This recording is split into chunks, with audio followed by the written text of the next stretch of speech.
Hello दोस्तों, कैसे हैं आप लोग। हमारी आज की कहानी का नाम है सबक। आज स्वाति सुबह से ही बहुत बिजी थी क्योंकि आज उसकी ताई सास और ताया ससुर आ रहे थे। स्वाति की शादी अब से 4 महीने पहले हुई थी, जिसमें उसकी ताई सास बीमारी के चलते नहीं आ पाई थी। वह अब नई बहू को देखने के लिए आ रही थी, इसीलिए उसकी सास मनोरमा जी ने आज सुबह ही उसे कहा था उसे ताई सास के पसंद के खाने बनाने को।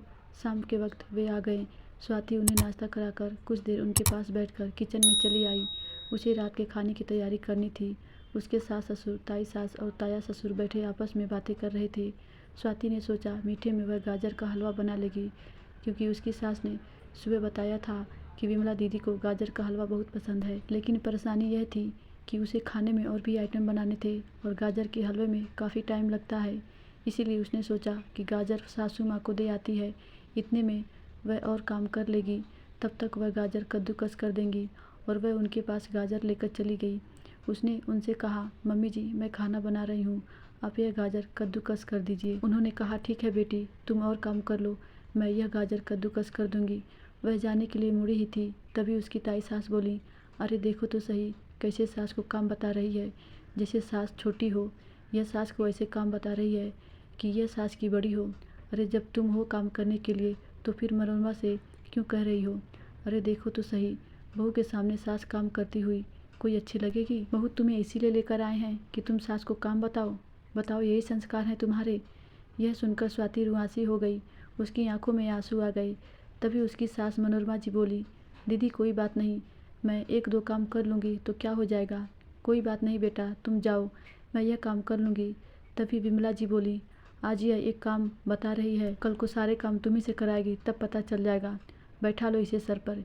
यह सुनकर मनोरमा जी को बहुत बुरा लगा। उन्होंने कहा, दीदी यह बहू है हमारी, नौकरानी नहीं।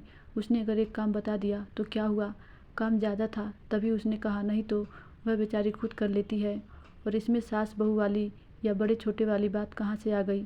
तभी मनोरमा जी के जेठ बोले, मनोरमा तुम सही कह रही हो, मैं विमला को यही समझाता हूँ, लेकिन यह नहीं समझती, उल्टा यही कहती है कि मैं बहू का पक्ष ले रहा हूँ। हम बहू को बहू नहीं समझते, नौकरानी समझते हैं कि सारा काम वही करे।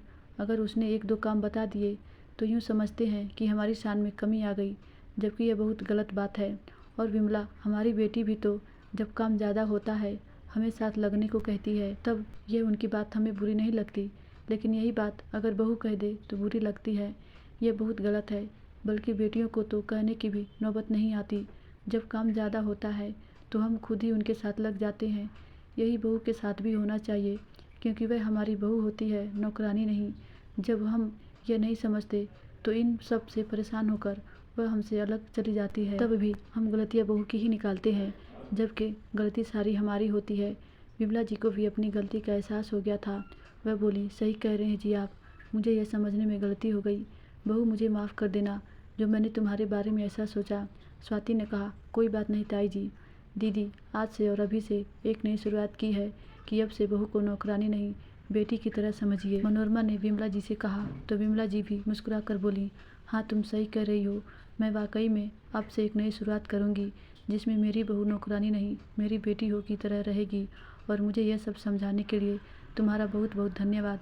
कोई बात नहीं ताई जी, आप बड़े हैं, मैंने बुरा नहीं माना और गर्व से अपनी सास की तरह देखा और किचन में चली गई। फिर सोचने लगी कि उसकी सास कितनी अच्छी है जो उसे समझती है।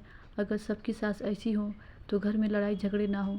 धन्यवाद दोस्तों, आशा करती हूँ ये कहानी आपको ज़रूर अच्छी लगी होगी।